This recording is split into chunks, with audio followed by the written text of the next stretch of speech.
What's up, everybody? I just want to shout out Khalif Adams. He's over on Twitter at Kajakins. I believe that's how you pronounce it. I'm sorry if I'm pronouncing that wrong, but it's spelled Kahjahkins, or just search for Khalif Adams over there. He's from the podcast Spawn on Me. Check out his weekly podcast where he gives you the gaming news and interviews while spotlighting people of color in the gaming industry. I actually found an episode they put out just today as a recording, so June 1st, that he did with Blessing Adeoye Jr., Pika Chalita, Cameron Hawkins, Zombie Kills, and Paris Lilly.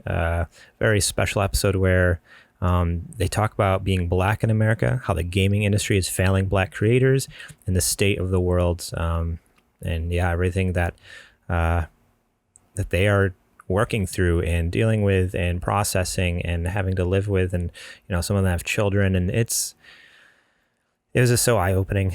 So I implore all of you to go check that out over at Spawn on Me's YouTube channel, Spawn on Me podcast YouTube channel, and yeah, like I said, give Khalif Adams a follow over on Twitter. He's a pretty great dude. So yeah, thank you for tuning in. I have another shout out here for Gabe Patillo. Go check out at Gabe Patillo, GabePatillo. He's from the podcast Married to the Games. They have a weekly podcast where they discuss video games, marriage, jobs, and more. He's been featured on Kind of Funny Games Daily, as well as our network's very own Super Best Friends Video Games Sleepover podcast. So if you ever listen to them, one of our sister podcasts, he was actually a guest on that. Go over to his Twitter. Check him out at Gabe Patillo, like I said, and I know he has links to the Kind of Funny Games Daily episode. He has links to that Super Best Friends Video Game Sleepover podcast, and then definitely go check out Married to the Games. They have some cool content over there, and yeah, he's just an awesome dude. So definitely worth the follow on Twitter as well. Go check him out.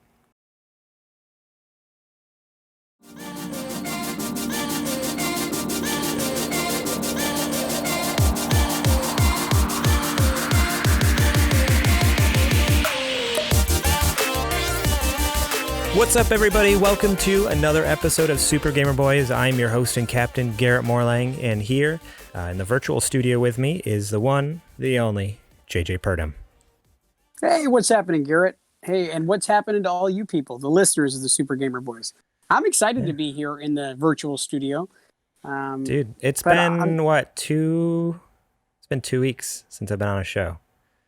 It's been a long time. Yeah, last week you were out of town, MIA. We begged to do a show, but you just were not available, and all because of you, we weren't able to do a show. So, yeah, I mean, the blame falls directly on your shoulders. No, and yeah, 100%. you weren't on the show the week before because of the bathroom emergency that you had, where you had to leave what? That's the way I remember it, anyway. Well, let's just say there were close calls. Yeah. So, hey, before we get into the show, why don't we go ahead and address the elephant in the room? Earlier on today, as we're recording this podcast, it's Monday, the 1st of June, and we were kind of struggling whether to do a show. And we didn't do a show last week. And then the week before, of course, you had some stuff go on, and it was just Zetch and I doing the show. Mm-hmm. We felt like with everything that's going on in the world, that it was important for us to keep the train rolling down the tracks, as it were. If COVID and all of the stuff that's been going on with social distancing and the lockdown and everything else weren't enough to be dealing with and to be having on our plates, the things that have been going on in the world over the last week or so have been so heavy. I feel like it's important that we bring it up to light. A gentleman by the name of George Floyd was killed by a police officer who is now being charged with third-degree manslaughter after holding his knee on the guy and apparently asphyxiated. And it comes down to what a lot of people are believing is racism. And right now there's a whole lot of riots that are happening around the world, a lot of protests. A lot of these protests have turned very violent. And it's hard for us because we come from very unique backgrounds that we can't really speak to racism so much. We're a couple of white guys that I guess are cisgendered white males, and I'm not trying to be funny, but I'm just saying that it's hard for us to ever talk about racism. I've seen racism and prejudice my entire life. Thankfully, I've never felt that way. I know I make jokes and joke about all the differences that we have, but I think that the differences that we have in our different cultures and communities are what is unique and what makes us this awesome melting pot that is the United States. And I'm proud to be an American. I'm proud to live in this country, and I know that you are too, Garrett, and Zetch is as well. We're Bible toting, flag wearing American or flag waving Americans, and I know we've got people who listen from other countries that listen to our show each and every week, and we try to bring humor and comedy to video games, or at least I try to. Sometimes more inappropriately than the rest of you guys, but there's a lot of heavy stuff going on right now. All the people that are rioting and looting, it's coming from places of hurt, and there's a lot of people that are feeling a lot of despair. You would have thought that we would have got away from a lot of this racism stuff back in the 50s and 60s. But unfortunately, it hurt us 2020, and we're still dealing with some of that. And right now is a time when most of us should be loving one another. When we should be pulling, even though we got the social distancing thing, this is the time when we should be pulling closer together at a respectable 6-foot distance. But we should be trying to love one another and not holding each other down or treating each other differently. So I hope that we can get past all of the stuff that's going on out in our community with the rioting. I hope that people that want to protest can try to do so without being harmful and destructive to property and potentially destructive to other people's lives. But I felt like it was important for us to bring it up, Garrett, only because this is some heavy stuff, and I don't want to just act like there's nothing else going on. There's some major stuff going on in the world, and I think that it's important that we bring it up, and start a dialogue, and let people know that, like, hey, we're still here. We're hoping to be able to bring some video game joy, because there's still joy in this world. Video games just happen to be one of the things that bring us a lot of joy. Yeah, and just to kind of touch on some things that I've even been feeling too through this whole thing. Again, like JJ said, we're a couple of this like white dudes with beards who, whatever, like it's kind of a dime a dozen. But yeah, I don't know, seeing everything that's going down, it's been sad. And honestly, you're right. On one hand, it's like, I'm proud to be an American, but that's definitely been wavering lately with some of the stuff that's going on out there. And so, yeah, no, it's sad. Racism is horrible, and it's crazy that that is in the world today, and that people have to deal with that without any choice. Like, they didn't, people don't get to choose what skin color they have and what nationality they have. And so it's sad that that's so prevalent in our world today. And so, yeah, our hearts go out to, George Floyd's family. Our hearts go out to like the Black community. We want to do our best to support, the Black Lives Matters movement as well. So that's even today on today's show, instead of running our normal ads on our show today, even the Patreon supporters, you're going to get ads today, but they're not going to be for our network ads. They're going to be for I reach out on Twitter, and of course our Patreon producer, he came through. He's awesome. He gave me a bunch of awesome content creators, YouTubers, podcasters, people on Twitter who are worth following, who are part of that Black community and have like great voices, and especially even primarily like the video game community. So we're gonna be shouting them out throughout the show. What'll probably happen is, I'll insert those ads like throughout the show probably at the typical points where you normally would hear ads, but it's going to be shouting out some people you should follow on Twitter, some YouTube channels you should follow, and podcasts you should go check out. Cause, man, now is the time for, we do have, this white privilege, and I want to be able to give whatever spotlight I can to these people who need the voice right now during this time. There's been some really cool content coming out in the last couple of weeks, for the last few months, years, from these people. And then even just in the last couple of weeks, I don't know, there's been some not cool, some eye-opening content from these people in the last couple of weeks that I've even just started watching some of the YouTube videos and listening to some of the podcast episodes. And as a white dude, like it's stuff that I just never thought of. So I'm really hoping that you guys actually will go check it out after we, give these, share their names and their feeds on our show today. So, yeah. I think it ultimately boils down to we need to do better. We need to be better, and we need to keep striving to do better every day. Yeah, and 100%. I know that this week we're going to put on a better show than we did last week because we didn't have a show last week. Technically, we didn't have one. It will legitimately be better than last week. The only way this could be worse is if one of our houses burned down, which I think I made a joke about that last week, and I don't know if you heard that, JJ.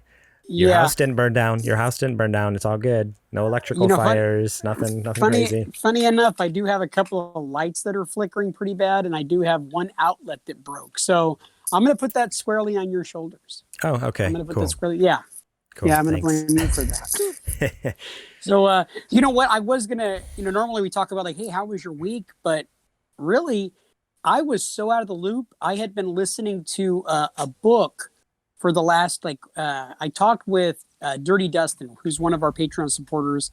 I talked to him. I talked to Dustin about, he asked about like, hey, what books on tapes is everybody listening to right now? Or what would you guys suggest? And I thought, oh my god. You just really showed your age there. Books on tape. Come on, dude. No one listens to books on tapes. Okay, I am a lot older, but I thought I've read The Stand like 3 times. I love it. I bet he's never read it before. It would be awesome on tape. So I suggested that to him, and then I thought, I'm going to listen to it on tape. So for the last almost 2 weeks at work, that's all I've been doing is listening to The Stand. It's 48 hours of content. And so I went through and it's a giant book. And I went through and listened to it, and it was absolutely incredible. I just finished it. Yesterday, actually, it was the day before yesterday, and I haven't listened to podcasts in a couple of weeks. I haven't been reading any Yahoo News or anything. Normally, I was doing a little bit of that every day, and I'll tell you what, when I went back on the news, I realized I heard the name George Floyd jump up a couple of times. I didn't think much of it, honestly, because I have been completely out of the loop. And you actually called me, you said, man, did you hear what's going on with this? I'm like, no, what are you talking about? Oblivious, completely oblivious. And I'm like in a bubble. I've been walking in a Stephen King world, and that's where I've been for the last 2 weeks in a post-apocalyptic world. And when I get my head out of that book, we're basically almost there now. I'm in a post-apocalyptic world. Yeah, right. Jeez, man. So Dustin, thanks for putting me onto that book, man. Because you didn't really put me onto the book, but you put me onto the idea of the book, and I hope that you'll end up going and getting it. Of course, we talked about it, and he looked it up, and it was like $46 for that. And I was like, whoa, that's way too much money for me I could buy that book, a physical copy, for like $10 at a used bookstore when they open again, or even on Amazon. And you found a really chintzy, dirty website from China that you hooked me up with. I don't know if it's from China. I'm just saying. And I listened to it on this free website. I don't know if it's necessarily free. Some might call it pirated or stolen. I'm not really sure. No. I think I looked into it a little bit, and it is technically free. I don't know how they do it, but I think it is technically legally free. I don't know if it has something to do with like weird public domain or I don't. That's not the word, is it? I don't know. I would say I probably am inundated with a huge amount of viruses on my phone now. Oh, I'm just saying, no, I don't know. I don't know that for sure. Guaranteed. That's no question to ask. There's probably all kinds of Trojans on there as of now, but no, I was fully immersed in this world, and it was pretty awesome, and it was even better that I got to do it for free. So. Nice. That's awesome. Cool. Well, yeah, no, my last couple weeks have been, let's just say they've been insane, and that's why I haven't been on the show. So, thanks all for the well wishes and the thoughts and prayers and whatever. Like, I know like a lot of you people have been like, hey, hope you're doing all right. Because yeah, it's been crazy. Not quite out of it yet, but at least I'm able to do a podcast this week, and because this is therapy for me. Like being able to hang out with you and talk video games, and even amidst all this craziness, like all day today I've been just, maybe I just need to delete social media for a little bit because I just get sick to my stomach looking at it. Like I've been nauseous all day, like looking at the horrible injustices that are happening and just like, the murder of George Floyd and just like and other things that are happening in our world. And it's just like COVID-19. I'm like, I just need to delete that. But yeah, I'm doing good, doing all right today. I'm here and thanks for this is support the last couple of weeks with me not being on the show. But and that with that to say, let's move on into the show because I am excited to be able to bring some hopefully some levity to some of your guys' day because that's what we want to do. We don't want to be insensitive, but we also know like some people want the escape, and so let's just so listen in, enjoy our beautiful bass tones in our voices, and at least mine. JJ has a higher voice. But... Yeah, I kind of have a higher. Mine is like more like a baritone. But right. if you enjoy it, you could always help out by supporting us on Patreon, like some of our amazing Patreon supporters that do so constantly and help me with all of the sweet stuff I get thanks to Patreon. Yeah, right. Patreon.com/SuperGamerBoys. We have our Patreon producer over there, Adrian Holmes. Shout out to Adrian. Like I said earlier, he hooked us up with all the also awesome shout outs and ads you're going to be hearing throughout the show. And I even right in the tweet, I replied back to him like, dude, if you have any cool ideas for this time, like something you want to do or, any good ideas for us to do, like hit me up. I'm good with anything. So we'll see. I'm hoping he has some cool ideas.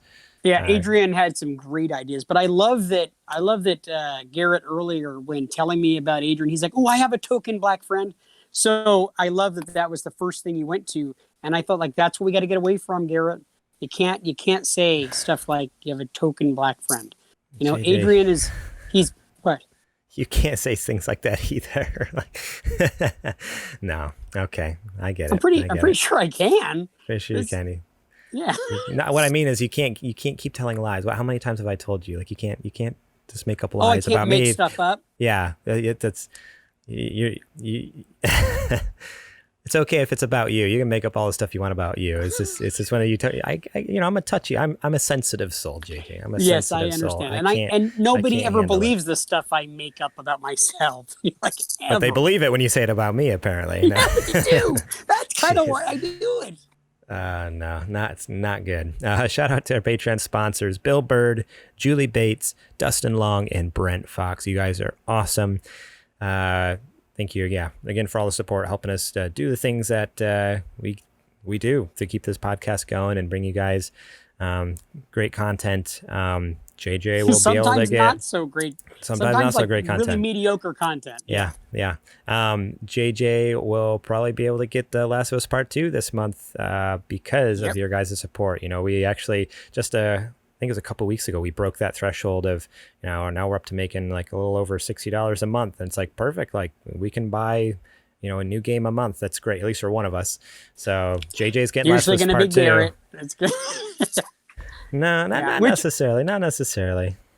But probably. Let's be perfectly honest. But probably. Yeah.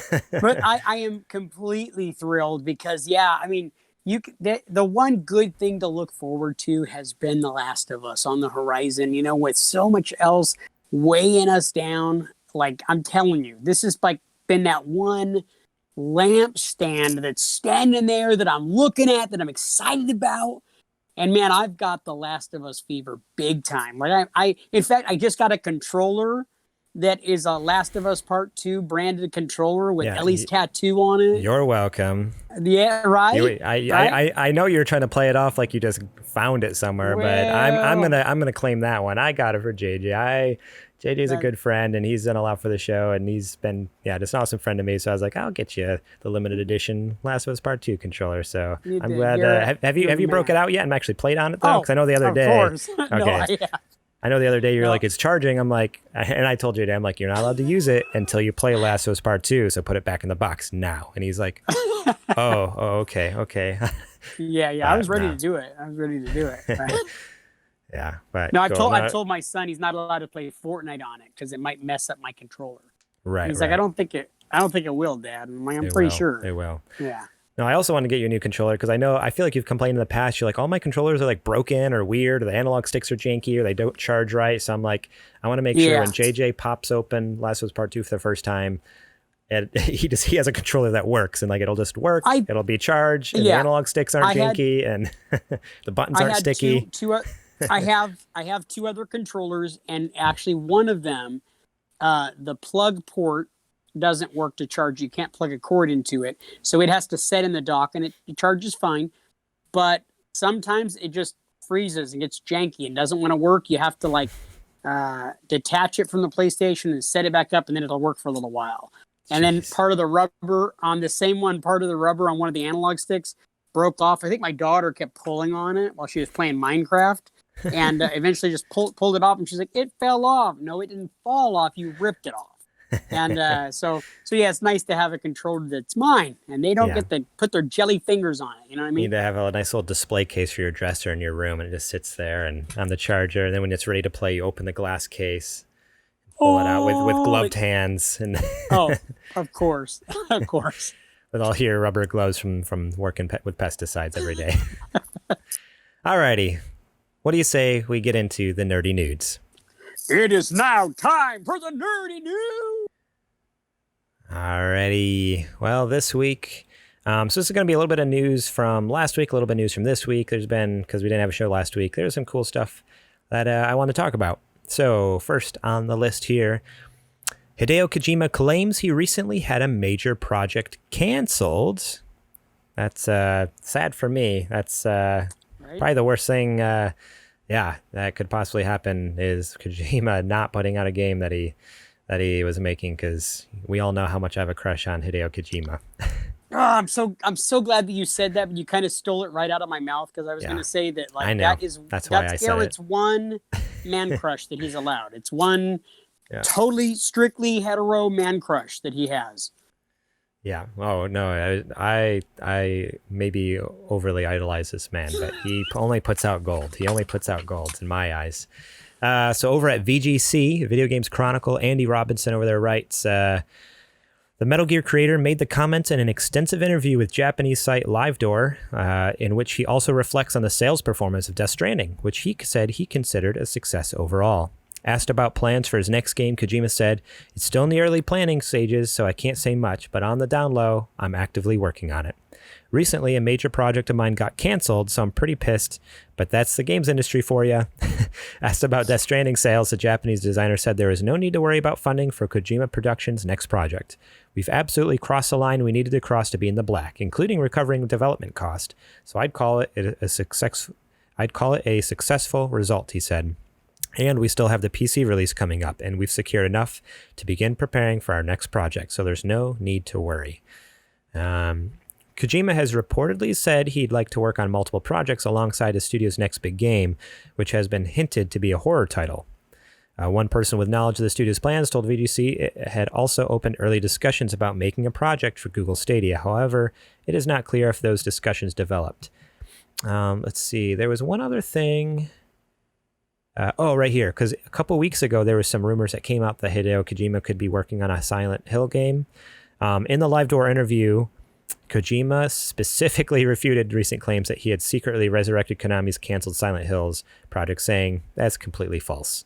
So, of course, he could be just lying, but Sure. I don't know. He's usually not a straight up liar. Usually he's just more cryptic. Like I felt like if he was going to say no, or if he was going to lie and actually it's yes, he would use some weird cryptic language. The fact that he's just like, no, that's totally untrue. Like I almost believe the guy, because like we all know what he was like before Death Stranding came out. Like everything he said, he'd never just say no, or he would never straight out lie. It was always, I don't know, like we'll see, like blah, like he'll have some like weird like puzzle that you like a riddle or something for you. He's like the riddle master. Like he was like the Japanese Willy Wonka, because he was like hiding stuff. There was innuendo. Things were like you had to like read into everything he said. So every picture he posted on Twitter had a little like something hidden in the like on something on his desk. And it's just like if you zoomed in on a pencil or something, it said something, or like a Post-it note. Yeah. Yep. So I'm pretty sure him saying no is just no. Yeah, but I got to tell you, I know we talked about it a few weeks back. It could have been a few months ago that we were talking about the possibility of resurrecting those Silent Hill games. I know for me personally, I was really excited at the prospect, and especially to have him helmet, even Yeah. if they were just simple reboots, just similar to what happened with Resident Evil 2 and Resident Evil 3, just tearing them down using the wishbones of the game and then building them up. I was really hoping for something like that, to be perfectly honest. Kind of a little devastated. He's probably being completely honest. It might have been something else that fell through, but I really would have liked to have seen those Silent Hill games. I was kind of hoping that was the next thing that he was going to be working on. Just because he's not working on it, though, doesn't mean it's not still happening. That's the thing. Like, it could still very much be happening because technically Konami owns it. So Konami could still be working on something without him. Like, that actually makes more sense because Konami and Kojima do not have a great relationship. So for him to be working on Silent Hill's game was kind of a far stretch. So yeah, the fact that he's not working on it, there still could very much be a remaster of those original games coming out, or even a sequel, or like a soft reboot or something like what they've done with Resident Evil 2. And it's just being done by Konami in-house instead of, working with their biggest enemy. Yeah, no, you're right. The possibility is still there. Yeah. I think that I and you too were holding out hope that he was at the helm. Oh, yeah. Only because we know what he's capable PT, of. Yeah, just seeing that PT is just like, holy crap, that'd be insane. So, but even the fact that the rumors coming out of the project that he is currently working on, because he said in the interview, yep, I am working on something. It's still in the planning stages. Everything that's come out has been that it's hinting towards it being a horror type game. So even if it's not PT specifically, but he just does like a horror game, like I'm 100% down. Like that's going to be so awesome. Who was it that was sharing that 15-minute fan-made PT movie in our Discord? Was that Dan? That is either Dan or Zetch or maybe Dustin. Mm-hmm. I don't know. There's a lot of really awesome people in our Discord. Go check out supergameboys.com/Discord. We've created a great community, but I want to say that it was Dan that was in there that shared that, and maybe it was Dan. It was like a 15-minute fan-made PT movie, and I'll tell you what, it was scary as heck. They remade PT. Yeah, they made, instead of PT being a game, they remade it in a film, like a short film, and it was like, holy crap, like this is terrifying. It was so good, even though I knew it was going to happen. Like I was just like, I definitely had a couple of jump scares in there. I was like, oh, like reacting. It's holy crap. But yeah, the other thing that kind of stood out to me with this article too, with talking about the Death Stranding sales, like I'm really happy that they made their sales back, that they've made their money, they're in the black, that they're 100% like they're good financially. Like, and he even said like, oh, not only were we able to pay for Death Stranding, but we have the funding for our next game. It's just and interesting. They still have the PC. They still have the PC and the PC, out, so they're going to be making bank off that. But I was more just shocked because it's interesting that he says that because usually when a game does really well, PlayStation is very vocal about it, like on their Twitter and on Instagram and Facebook, and like, hey, this game hit 3 million sales, 2 million sales, 5 million sales, whatever it is, like whatever milestone they hit, they're usually pretty vocal. So the fact that they never did that for Death Stranding, it is just interesting to me. Like, oh, does that mean like, obviously in Kojima's eyes, like he's happy about it, but just to compare it to other PlayStation exclusive games, I'm curious.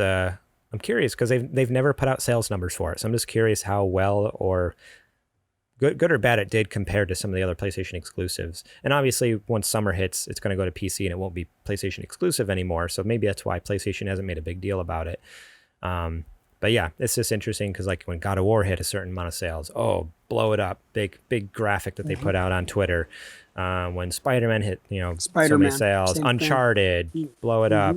Horizon Zero Dawn, blow it up. Yeah, Red Dead Redemption 2, same thing.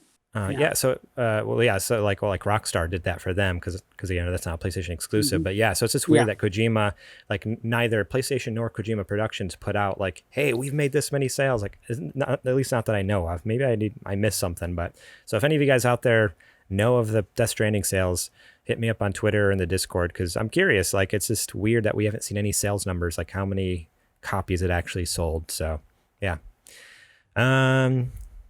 Cool. Well, let's move on to the next story here. Xbox Series X backwards compatible games will support quick resume feature and HDR, Microsoft says. This is kind of cool. Microsoft explained some of the ways Xbox Series X will play older games even better than the hardware they were originally created for in a blog post this morning. Not only should gamers be able to play all these games from the past... Oh, by the way, this is from Ethan Gatch over at Kotaku. Not only should gamers be able to play all these games from the past, but they should play better than ever before. Jason Ronalds, who's helping lead development on Xbox Series X, wrote in a post over on the Xbox Wire. To that end, he outlined the ways older games from Xbox, Xbox 360, and Xbox One will play on the next-gen hardware, aided in large part by the fact that they will run natively, making full use of the new CPU, GPU, and solid-state drive. Games will see significant reductions in in-game load times. They'll support an innovative HDR reconstruction technique that adds HDR to older games that didn't originally have it, which that's super interesting to me because HDR is a pretty new technology, just in the last kind of, I don't know, probably since, this PS4, Xbox One generation, and even like later in the generation that HDR has been showing up in games. So pretty much since the PS4 Pro and Xbox One X came out. So it's just interesting to me, like how complicated is that software that they're creating that it's going to add HDR to games that are like 15 years old. Like, it seems so bizarre to me that they can do something like that. Like, it doesn't even make any sense, but that's why I'm not making the Xbox, right?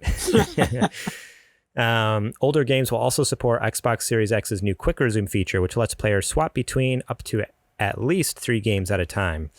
So that's like kind of like the thing where, you're playing a game over here and then like, oh, I actually want to go play this game. So instead of shutting down the game, you just put it on sleep mode and then go play this other game, and you can jump right back to where you were before with that other game. So that's kind of cool, because that's something where, previously on the Xbox One, Quick Resume was available to Xbox One games, but I don't think it was available to 360 and regular Xbox games.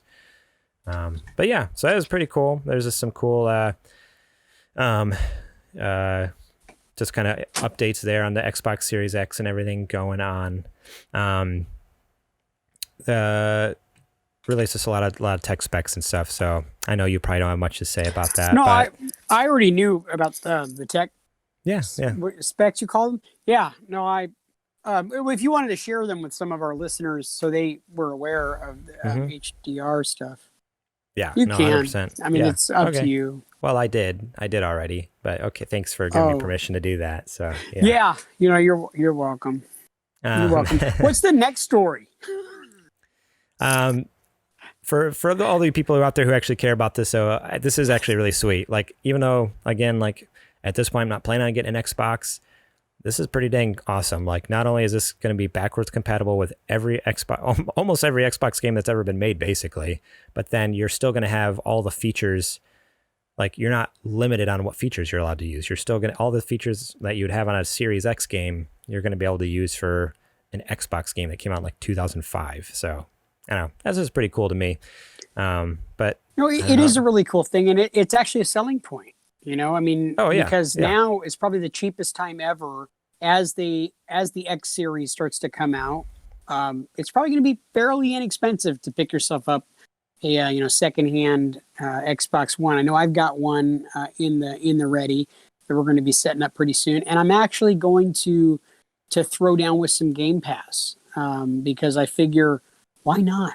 It's a phenomenal deal, and all of the games that are at disposal. That's the one thing that even not being an Xbox guy, I can look at and say, man, Xbox is killing it with Game Pass. They really are. It's just something that they've done so well, and there's so many games at their disposal, and so many top-rate AAA games that they have that are available on Game Pass for $10 a month. I mean, you can't beat that. No, it's a killer deal, and what I love is, you immediately have access to almost all the Xbox exclusive games, which, granted, aren't many, but it's you get all the Halo games, you get the Gears games, you get the that's about it. I guess that's it. Forza! Don't forget Forza. We're gonna get so much Xbox hate tweets. Hey, this whole story I was talking about how awesome this feature is and how. And honestly, like, I hope PlayStation can do something like this. At this point, PlayStation is only backwards compatible that we know of with PS4.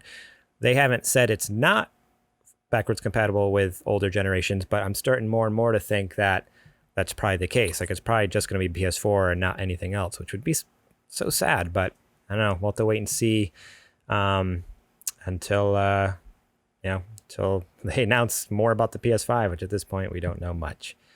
Let's see. This next news story comes from The Verge. Nick Stat over there writes, Sony confirms PS5 will have exclusive games playable only on next-gen hardware. So the PlayStation 5 will have one selling point Sony thinks might be important to fans who are on the fence about upgrading to a new generation of gaming console. Exclusive titles, playable only on the new hardware. Speaking with GamesIndustry.biz in an interview published Friday, PlayStation boss Jim Ryan said his company's upcoming device, which as of today has its first official reveal event scheduled for next week, which that's actually the next news story we're going to talk about. We'll see about that. Will have games you cannot play on existing PlayStation 4 devices. Of course, that's been true of pretty much every past console generation of the last 3 decades, but it's notable now because Sony and its primary competitor, Microsoft, have gone to great lengths over the last few years to create new system architectures that bridge current and future generations of gaming hardware. That means, in theory, Sony could release new games for both PS5 and PS4, as Microsoft plans to do with its Xbox One platform for at least the first couple of years after the release of its most powerful next-gen Xbox Series X. But Ryan says he wants to give PlayStation fans something new, something different that can really only be enjoyed on the PS5. We have always said that we believe in generations. We believe that when you go to all the trouble of creating a next-gen console, that it should include features and benefits that the previous generations does not include. And that, in our view, should make games that can make the most of those features, he said. We do believe in generations, and whether it's the DualSense controller, whether it's the 3D audio, whether it's the multiple ways that the SSD can be used, we are thinking that it is time to give the PlayStation community something new, something different, and that can really only be enjoyed on PS5. So, yeah, basically what he's saying, he's coming out, and there's a lot more to the article, but the gist of it is Sony is going to be focusing on, like with the PS5, not to say they won't have games that come to both PS5 and PS4. Like that's not saying that, but it is saying that some PlayStation 5 exclusives some PlayStation exclusives will just be for PlayStation 5. There's going to be some PlayStation exclusives, I'm sure, that come out for both PS4 and PS5, but by the sound of it, there's going to be quite a few that are just for 5. And it was crazy to see, you were mentioning it earlier too, like it's crazy to see the hate that they started getting with that. Yeah. They put out this blog, this interview, and people were ticked, like, how dare you? This is ridiculous. This is why I'm going with Xbox, blah, blah, blah, blah, blah. But it's like, as soon as I read that, honestly, I was almost relieved because it helped me in my head justify why I would ever buy a PS5. Like, if I'm going to spend $500 for a plastic box, give me a reason, like, to not feel horrible, like 30 minutes after I get home. Like, you know, give me games that I can only play on that box, and that it's going to use that technology to the best of its ability. Because even with Xbox, they say that no matter what, you're going to get the best of the best on the Xbox Series X. And obviously, I'm not a game designer. I'm not a programmer. I don't work in that technology field at all. But and maybe I'm wrong. Someone correct me if I'm wrong. But in my head, like, I feel like they've got to somewhere they're sacrificing something. There's got to be a little bit sacrificed in order to keep that compatibility. Like in my head, I can't rationalize. Like, it doesn't make sense that they can have that sort of expansive compatibility between Xbox Series X and Xbox One and One S and One X and Series, like basically 4 consoles. And not games would need to be made very similar to each other. Yeah, there exactly. couldn't be a whole lot of variance. Right. So they've got to be sacrificing something in order to be able to do that. And so that's what, like, so to hear that PS5 is going to be like, oh no, yeah, there'll be PS4 exclusive, PS4/PS5 exclusives, but we're going to make games that we can go full throttle, 100%, full tilt into this, and it's going to use the PS5 hardware to the best of its ability, and you will never be able to get this on PS4 no matter how hard you try. I think it's important to get to that point, because that you want for the next generation to be so far superior in every way. I was one of the people who I kind of went back and forth on whether or not to get a PS5. And as of right now, I'm not going to right out the gate. I know that you are. We've already talked about that ad nauseum. That you're like for the first time. I'm trying my best to save those pennies. It's really hard to save money because there's so many other fun, shiny things I want to buy right now, and it's hard to be no, I need to save for this stupid PlayStation 5. You're going to need a lot of those pennies because you're getting ready to start having to buy a bunch more diapers again. And yeah. Well, we just potty trained my 2.5-year-old, so we're done with diapers with him at least. Oh man, that was like I think we started at 2.5, almost 3 weeks ago. No, it's been about 2.5 weeks. Almost, I think at the Thursday it'll be 3 weeks. And honestly, like after the first week, he had it. Like no more accidents. Wow. It was literally like an act of God. We're just like, this is a miracle. Like this is like equivalent of like, God raining down fire. Excuse the car outside. Excuse the car outside. I thought that was your kid using the bathroom right now. I was like, wow. No, it's just a hot rod going by outside. Actually, probably a Harley. There's a couple Harleys that live on my street. If you haven't noticed. If you haven't noticed. Right now. Yeah, right? I'm in my little, this is my little PlayStation dungeon. Also known as my garage. What was I saying? Oh, with the potty training though, like we were just worried, like we're like, oh shoot, like this is gonna be horrible. Like it's gonna be weeks. It's gonna be weeks of fighting, and like the fact that he like got it in like a few days, we're like, holy crap! Like I don't know what we did. Like it definitely wasn't anything we did. Like we just got super lucky with having like the smartest kid in the world apparently. Because he's super smart. Because I'm 41. And I haven't figured it out completely going to the bathroom in the bathroom yet. So the fact that he picked it up. And you can't claim that it's from you either, because did you do the pee-pee party, the peeing on the Cheerios thing? You tried that? No, he didn't. He sits down to go pee. Worried We're still working CPS on the getting called if you tried that. Yeah, right. Worried Yeah, it's also that. Right. At this point, I'm like, no, like whatever you got to do to like, you just do your thing, kid. And like he's got it down pat, and he's doing good. Great. So, yeah. The only time he has an accident really is when we distract him. Like the other day, like we got playing with him and distracted, and then we forgot that we needed to take him to go potty. And usually he says something, and then he's like, uh-oh. He turns us and goes, uh-oh. We're like, oh shoot, so sorry, Shep. Like that was totally on us. Like that was totally on us.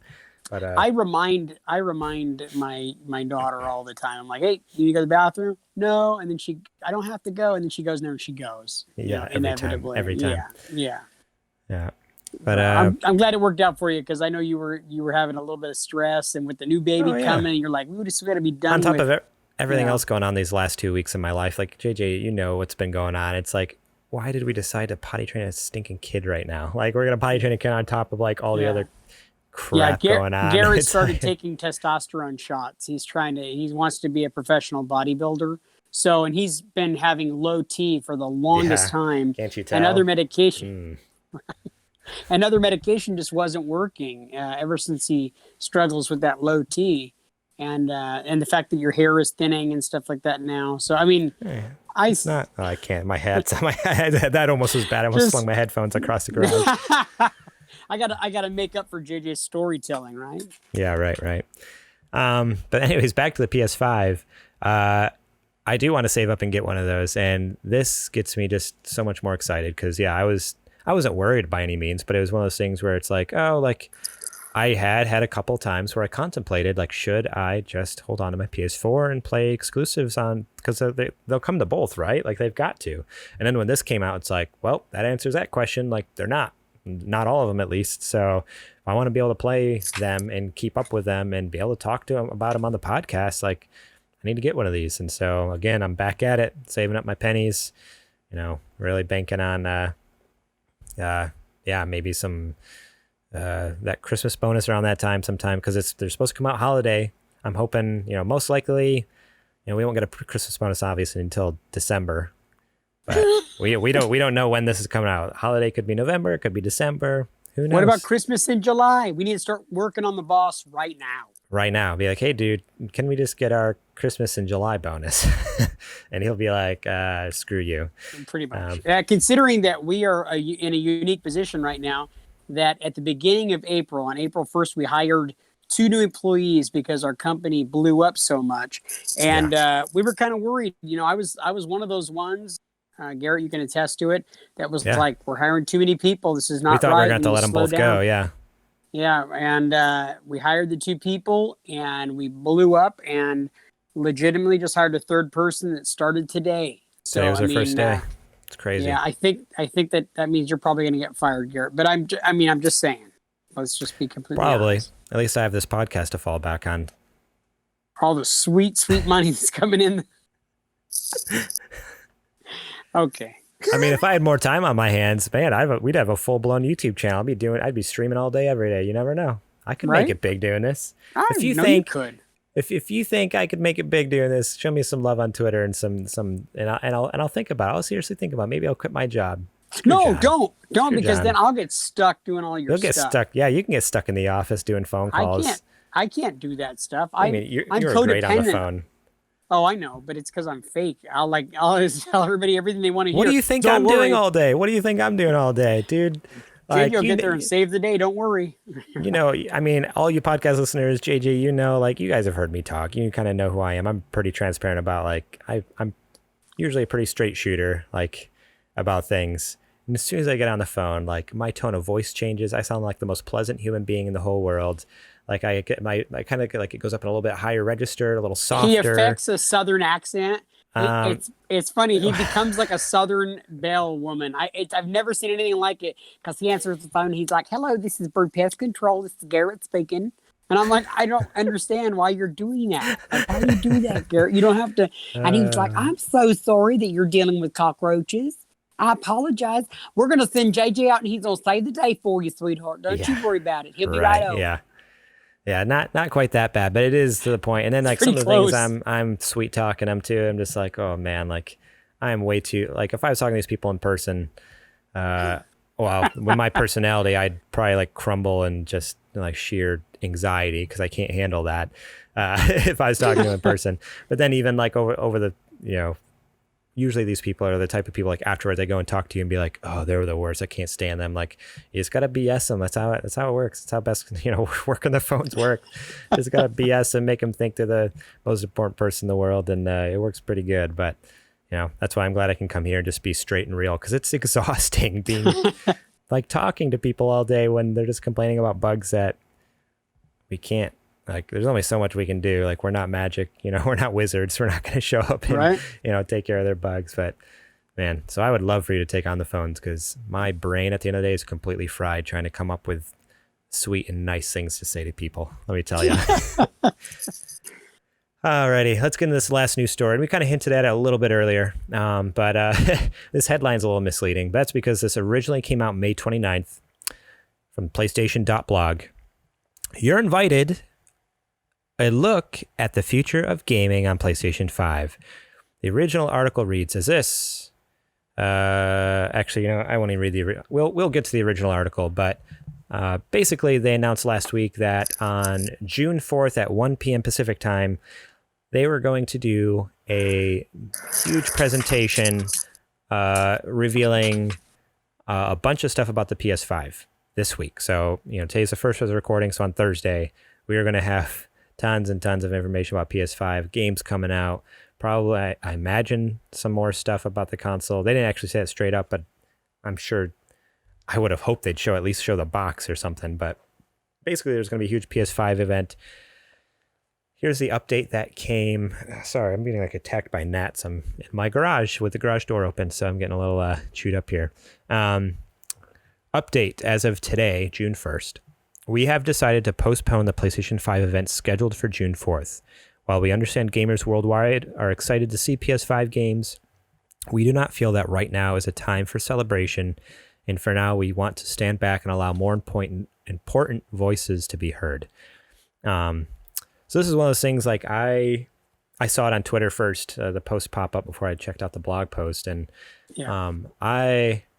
initially, obviously, you're bummed. You're just like, oh man, that was finally something good to look forward to in our day to day. As crazy and horrible as life's been the last couple of weeks or months with COVID-19 and with all the protests going on in the world today, and it's like, okay, like this will be a light, kind of thing in this darkness. And then to get that is at first, obviously there's disappointment, but man, the more like immediately after thinking that, my initial thought was just like, oh, but like they are 100% spot on. I think as soon as I saw that, I immediately retweeted it and just like, I commented, I was like, this is the smartest thing they could have done. Like this, as we mentioned earlier in the show, like, yeah, with everything going on, like we need to be giving the spotlight to the voices that need to be heard, to those Black voices that need to be heard at this time. And having something like this would be taking, even just momentarily, it's taking the spotlight and taking their voices away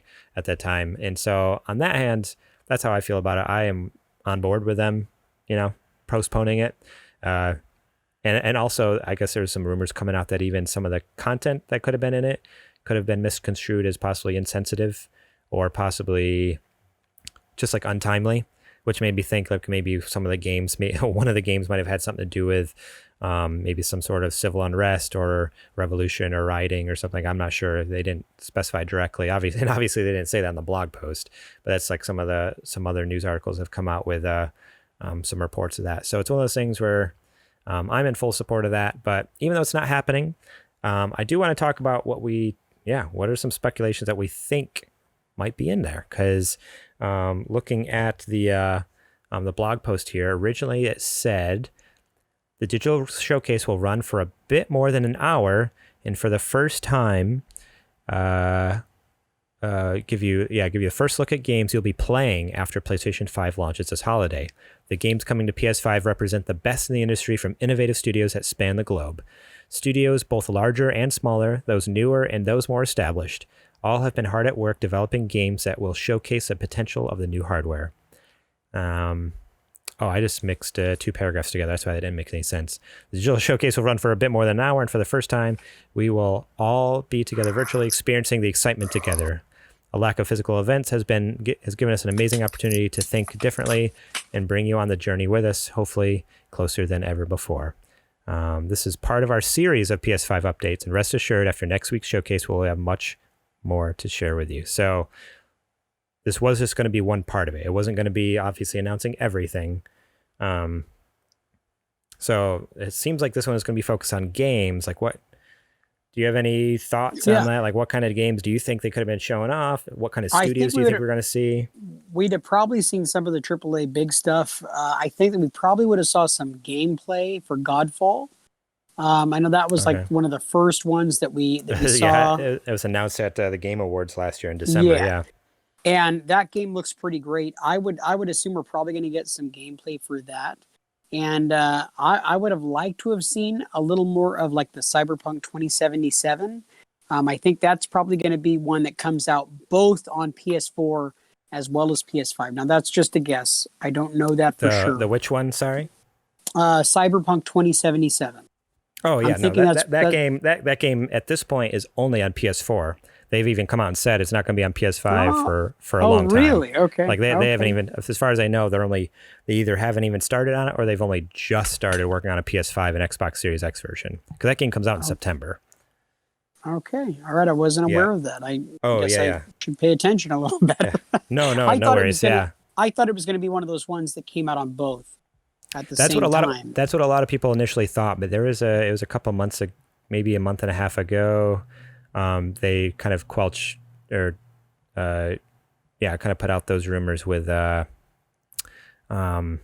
was it, an interview or something they did where they straight up said, they're just like, no, at this time, like I think they had only like barely just begun doing any sort of PS5 port or something like that. Or like they were still like in the planning stages. They're still working on the PS4 and Xbox One version at this point.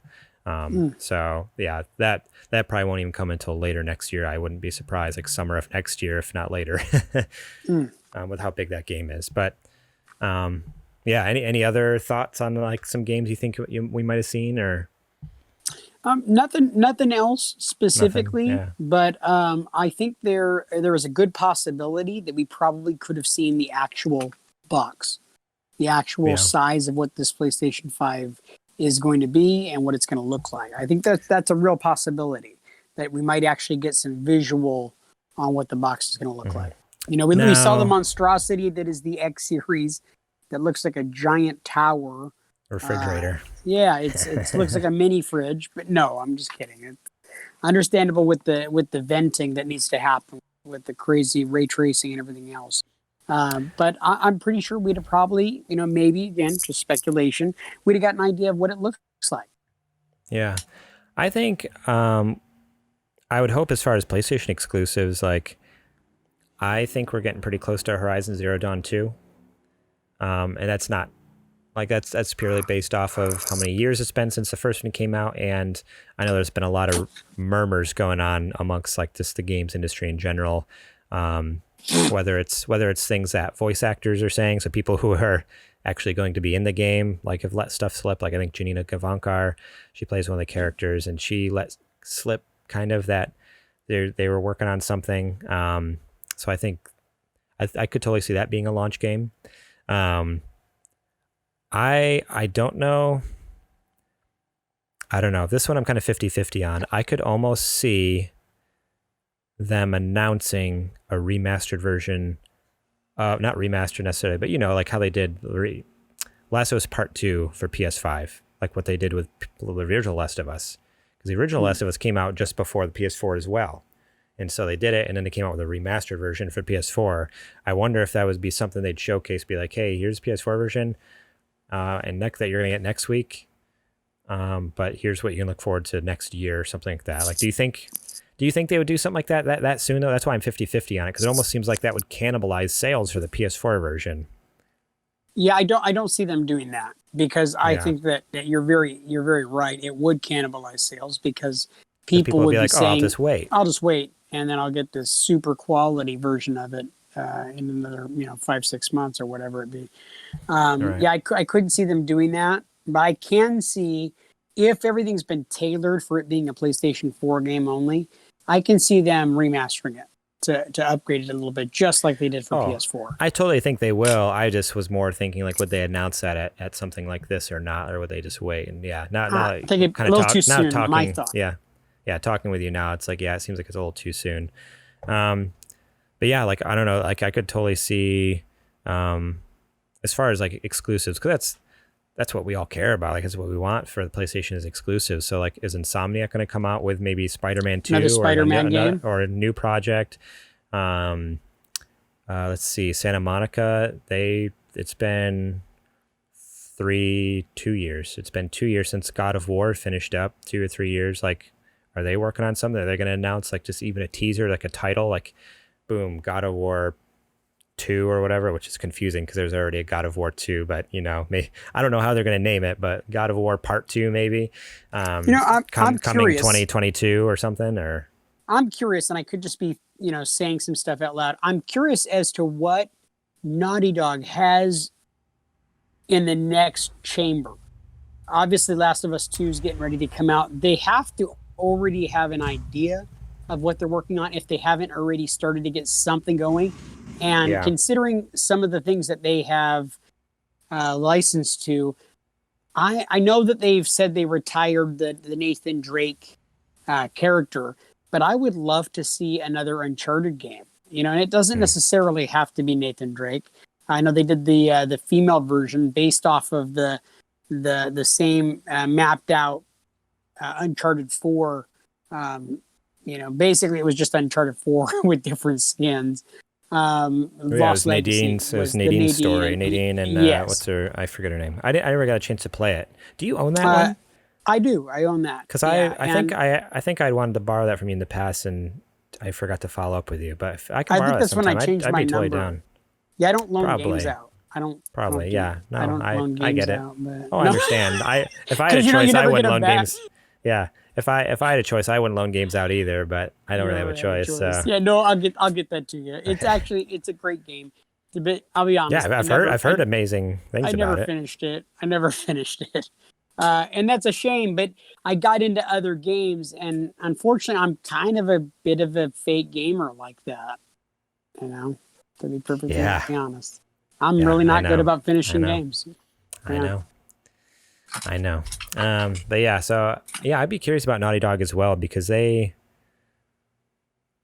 basically, I mean, as far as we know, obviously we don't know the ending of Last of Us Part 2, but we don't want to know. There's a lot of people who apparently know, and we just based off of like trailers and stuff, like it just has a feeling of finality to it though, right? Like I don't know, I feel that way from any trailers that have come out, and any, like it seems like, oh, okay, like first we have Joel's stories and then this is Ellie's story.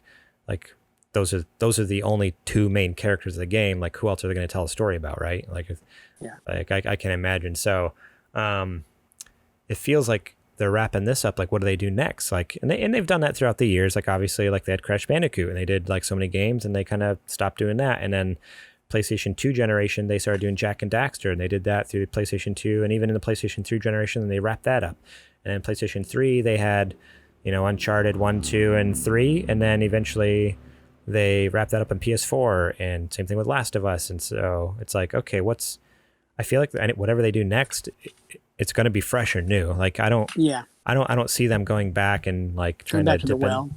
Yeah, going back to the well there and drawing from something pre-existing. I think they're going to come out with something fresh and new, which I'm stoked for. But again, it's like we probably won't see anything from them for the next like 6 years or something like that. Yeah. Yeah.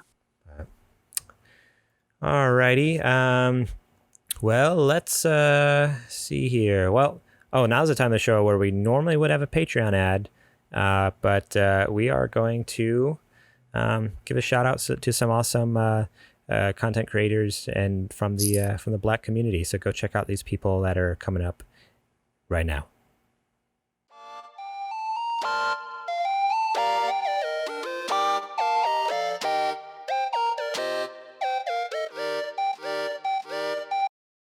Hey there, I just want to give another shout out here to Paris Lilly. He's at Vicious696 over on Twitter. He is from the Gamertag Radio. It's a podcast. He has his own YouTube channel. You can go check him out. Just search for Paris, Parris, over on YouTube. But then he's also the co-host on Gamertag Radio, where they do, I believe it's about twice a week, gaming podcasts. They give you news, reviews, exclusive interviews, roundtable discussions about the gaming and entertainment industry at large. And yeah, they have some awesome stuff. He's also was featured on an episode of Kind of Funny Games Daily, as well as that the Spawn on Me episode where they had all their special guests on. He's one of the special guests on that one. So go check out Paris Lilly, Paris, Parris, over on YouTube, his YouTube channel there, or his podcast Gamertag Radio.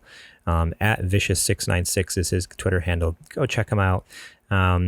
He's making some awesome stuff over there. He's a super awesome dude, from what I heard on Kind of Funny Games Daily, as well as listening to some of the other stuff that he's put out through Gamertag Radio. So yeah, shout out to those guys. Go give them a listen. If you would kindly, please go follow OJ. He's at Player Essence over on Twitter. So PlayerEssence. He has a YouTube channel called Player Essence, where he brings you the comprehensive coverage of Nintendo Switch and Japanese gaming. He covers all the latest Nintendo Switch information, rumors, and Japanese gaming news. From the latest Nintendo Switch releases to the hottest gaming news, Player Essence has you covered. Give him a follow on Twitter. He has some awesome stuff that he posts on Twitter. He's a real cool dude. Also, I just watched a couple of his videos and subscribed to his channel over on YouTube. He has some awesome stuff. I'm not the biggest Nintendo fan. You all know I'm a PlayStation fanboy, but he's got some cool stuff for Nintendo that I really enjoyed. Some cool like top 10 list, as well as some other just neat coverage on upcoming games and reviews that I was super interested in. So he's making quality content over there. Player Essence on YouTube and at Player Essence on Twitter. Go give them a follow and subscribe. Hey there again. I just wanted to let you know that you really need to go check out Black Girl Gamers, at Black Girl Gamers on Twitter, over on YouTube, Black Girl Gamers, and then twitch.tv/Black Girl Gamers. They have a Twitch channel where or community really, that's an online safe space and platform that heightens the visibility of Black women in gaming and advocates. and advocates for diversity and inclusion. It's created by Jay in 2015, and they currently have over 6,000 members from all over the world, run amazing in real life events, and create online content to support diversity and inclusion in the industry. So they are really doing, putting in the legwork. They are working so hard, doing such amazing things over there, putting out incredible streams on Twitch. I was watching some of the streams, awesome stuff. And their YouTube content, they have some really fun like highlight clips and stuff like that, showing off some of the things that they've done over on their Twitch stream. So if you just want to check it out and see what they're all about, go check out their YouTube channel first, and then but definitely give them a follow, and if you can, subscribe over at Twitch, because they're awesome. They're really killing it in the Twitch streaming game right now. So definitely give at Black Girl Gamers a look and give them a follow on Twitter as well.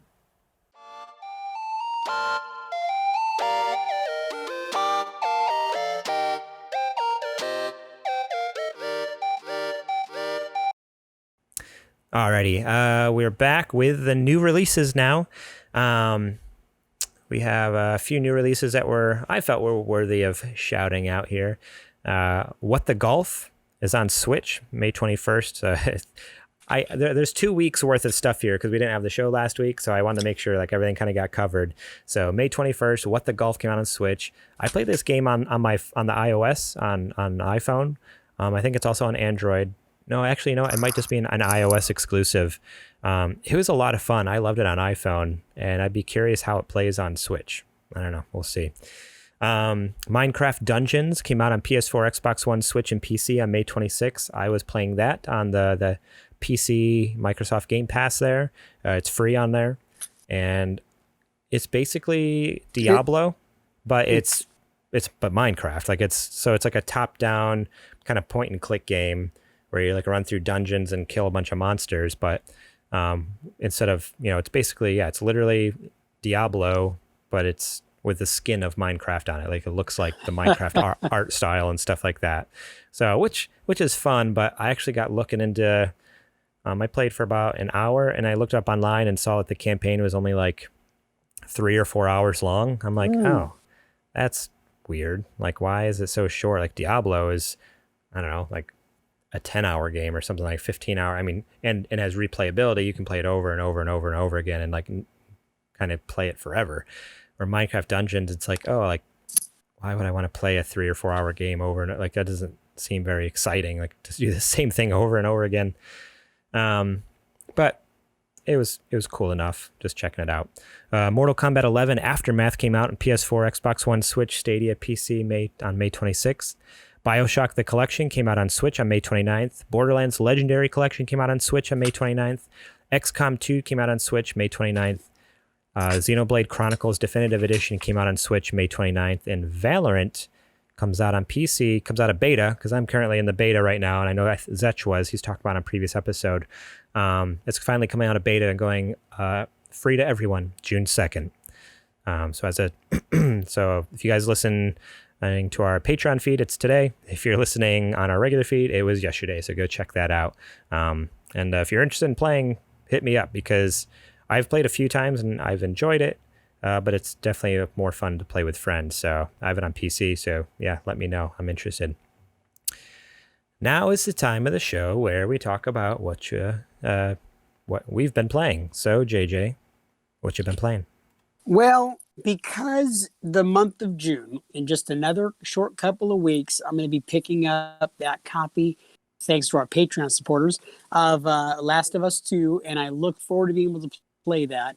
Man, am I so excited. I decided to go ahead and go back in time. I jumped in the DeLorean, and I went back to the original. I went back to 2013's The Last of Us. So I've been playing The Last of Us. I've done another run through, and I'm actually almost done with the game again. I'm right at the tail end. I have had so much fun.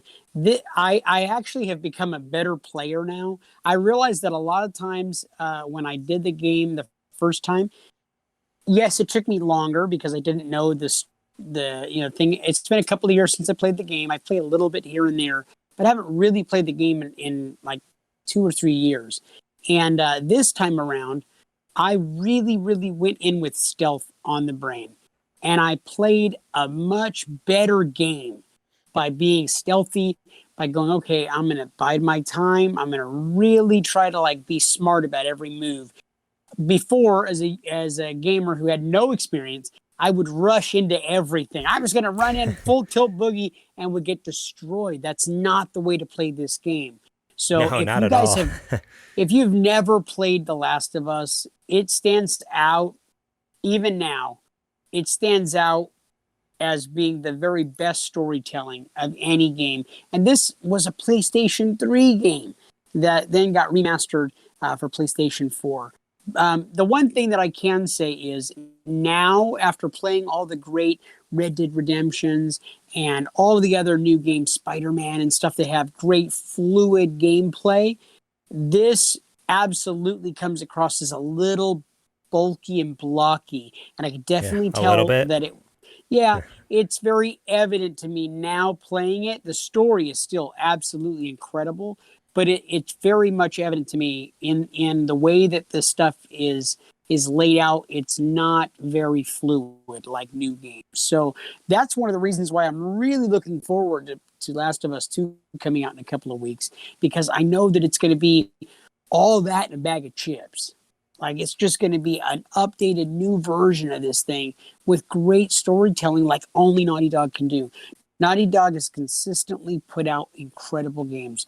All 4 of the Uncharted games, the 5th game, of course, the Lost Legacy with the chicks, and then this Last of Us 2, they kill it. When they bring games, they put a lot into it. And I know I was devastated that it didn't come out in February. It didn't come out in March, and I kept kvetching about it. When is it going to come out? You know what? It's coming out at the perfect time. It's coming out at the perfect time. This is the game that we needed right now during COVID. This is the game that we needed right now during all the chaos in the world.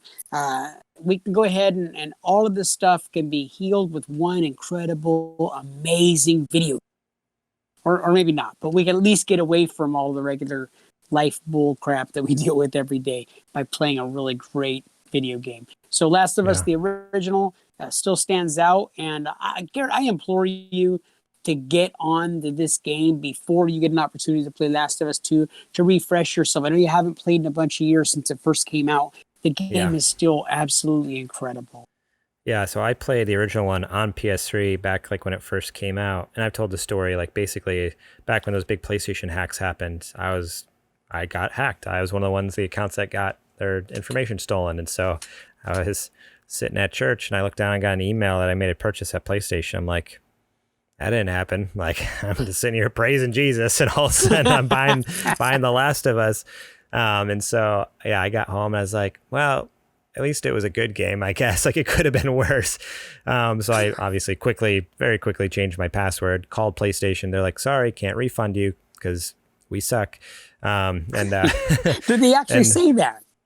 Yeah. They said that. Like, oh, sorry, we suck so bad, but we can't give you your money back with digital downloads. It's how it works. I'm like, okay, well, you suck. They're like, oh, we know, we just said that.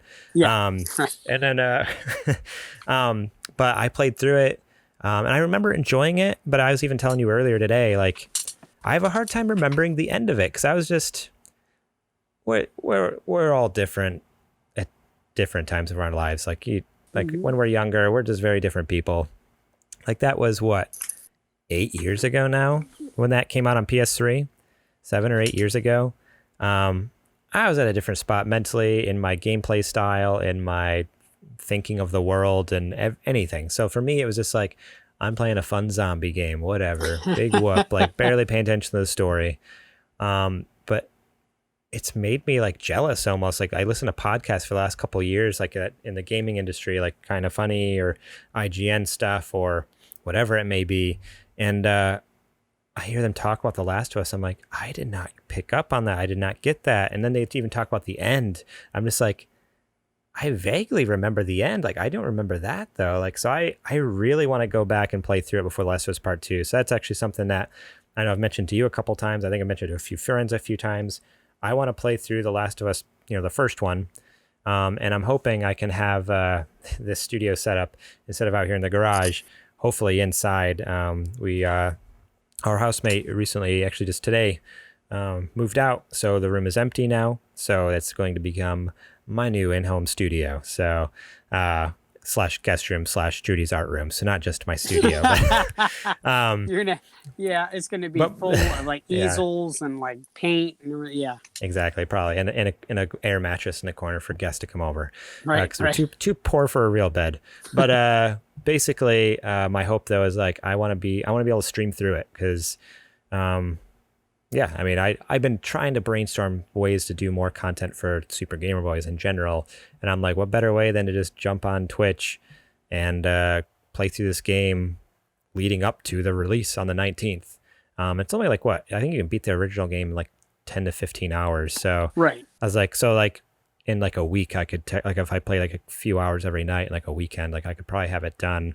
And it'd be cool to be able to interact with the chat and stuff like that, interact with our community, and kind of for those of you who haven't played it, because I know there's some of you who listen to this podcast who haven't played PlayStation exclusives. You're just on Xbox. So if you want to play along, watch along with me, that'd be fun. And then we can kind of experience it over again together because like I said, it's been so long. I'm like, I hardly remember how it ends. So I think that if you do that, you get a playthrough and people who haven't played the game before or even seen the game before that are Xbox people, they're going to convert, man. They're going to convert over to PlayStation because of that That's one the hope. game. That's the hope. I'm telling you, like for what little knowledge I have of Xbox, there is no games on Xbox that are anything quite like what Last of Us brings to the table. No, that's truth, and I think most Xbox people would agree with you there. But what games I have been playing? There's been two, well, sort of two, maybe like 1.5.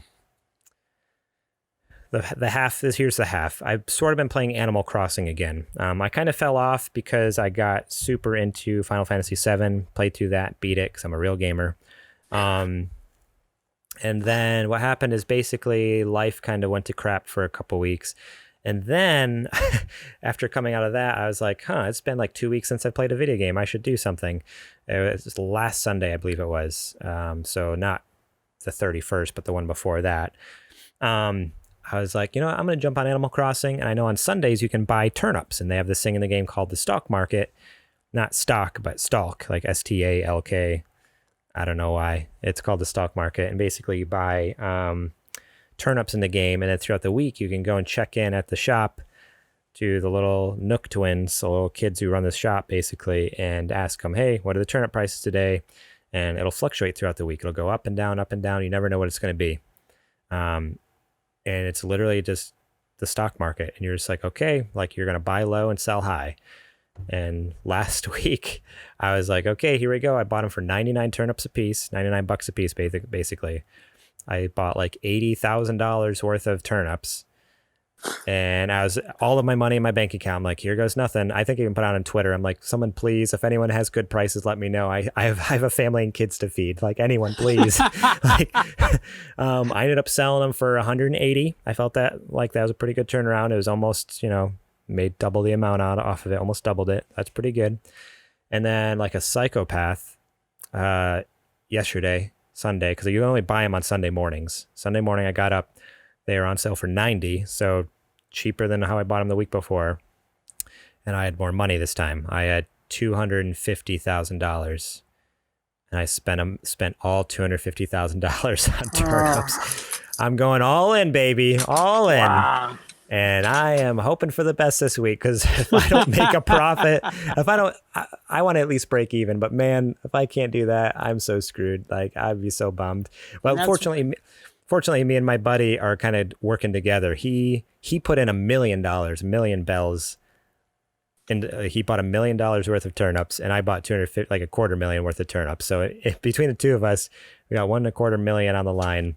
So We're working together. He's checking his prices every day. I'm checking mine, because every island has different prices. And so he's like, today he texts me at lunch, mine's at 63. I'm like, oh, mine's at 74. He's like, okay, cool. Well, we're going to wait. Let's wait until and see what it's like tomorrow. So that's every day we're just going to be texting and praying to God that we at least break even,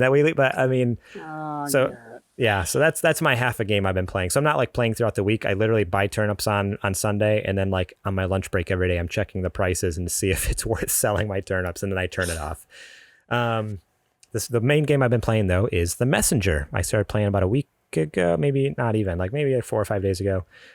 This game it came out 2017, 2018, and it's made by 2018. It's made by Sabotage Studios, but it was published by Devolver Digital.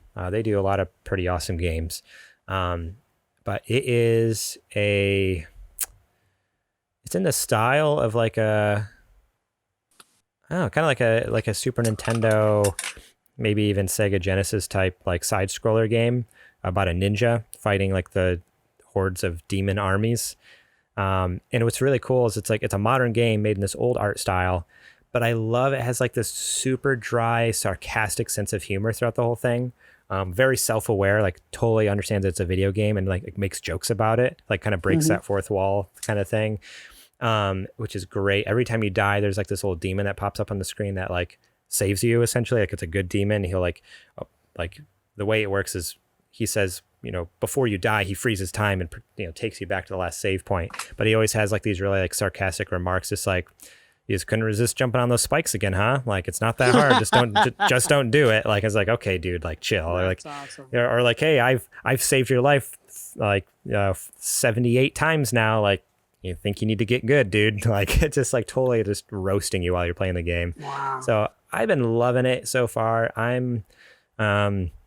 I feel like I'm not very far in, but I don't know. I don't know how long it actually is. So I played a few hours, but I found. I wrote in the Discord earlier today too. I mentioned this. I just get frustrated really easily with it. Like I'll get stuck at a section and die. I'm like, okay, here's the deal. Like I just need to. I'll like walk away and like not play it for. I'll play it like while Shep is napping in the afternoon, and then I'll go back later that night, like around like 9 or 10 o'clock, and I'll jump through it. And the thing I was stuck on, I'll breeze through it, no problem. Like get through it, great, no problem. But it's just a game I really got to focus. And yeah, if I get stuck and start getting frustrated, I immediately like, okay, gotta turn it off. So I usually play it for about 20 or 30 minutes. And then I get to a point where I'm frustrated. I'm like, okay, nope, gotta walk away. Because it is hard. It's a hard game. Like those old, retro 2D side scrollers were hard. You go back and play Super Nintendo and Sega Genesis games. Even today, like I have such a hard time with some of those games. And this really, takes that seriously. So, I love that. I love that it has the challenge. But the best thing about this game is the soundtrack. Seriously, like there's been so many times I've just left it running and just like to listen to the music. Like I think I found the spot of the album on Spotify. I've been listening to it. It's so stinking good. Like if you haven't listened to the Messenger soundtrack, go check it out because it is incredible. Like it's such good music, all in that like 8-bit like audio style. Just amazing. So yeah, I highly recommend this game. And it definitely more people need to play it if they haven't already. I know it's an old game, but somehow I missed the train, and I'm really enjoying it. So it's on PC, PS4, Xbox One, Switch, and PC. So it's on pretty much everything. So go check that one out. Very cool. Well, Garrett, I hate to call it a show on you, but I got to get the kids to bed. It is getting to be a little bit in the tooth, and I got to get the kids to bed. Mostly it's me. I'm tired and I'm starting to fall asleep. But do you need me to come tuck you in? Bring you some warm milk. Okay, I'll be there in about an hour. All right. Yeah. Some warm almond milk. Yes, that would be amazing. So hey, we did it, Garrett. We actually survived a show where we had to talk about real stuff and stuff that's heavy and on everybody's mind right now. And neither of us said anything that can get us in trouble or can get us kicked off of Twitter and or Twitch. So I'm pretty proud of you. We're not done yet, JJ, and just stick to the script. Okay. I know it's hard for you. Right. No. I'm not thank you guys. Thank you guys so much for listening, though. And in all seriousness, like you guys, I've been struggling a lot, like just with my mental health a lot the last couple of weeks. And I know, you guys have been there to help me and support me through that. So thank you for that. Thank you for continuing to listen to the show.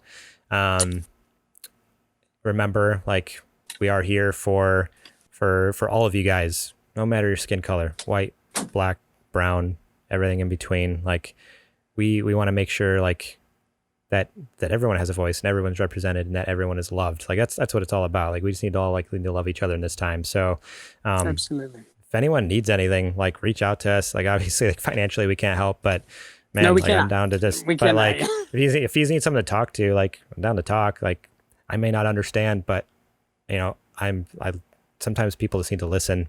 Yeah.